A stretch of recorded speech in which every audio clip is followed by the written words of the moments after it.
With the veal cutlets, add salt and black pepper. Lay 1 slice of prosciutto on top.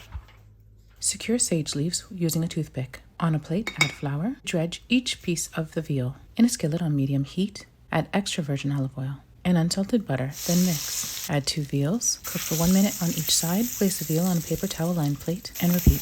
When done, discard the oil and butter. In a large pan on medium heat, add unsalted butter and the broccolini. Cook for 6 minutes. Reduce the skillet to medium heat. Add marsala. Deglaze the skillet.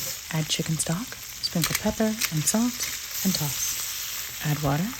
Cover and cook for 2 minutes. Reduce the stock. Then add butter. Add garlic to your broccolini and cook for 3 minutes. Toss the veals in the stock. Cook for 1 minute on each side. Plate your broccolini and your veal saltimbocca. Spoon the garlic. Add lemon zest, a wedge of lemon, and drizzle the stock. Remove the toothpick before serving and enjoy your veal saltimbocca with garlic butter broccolini.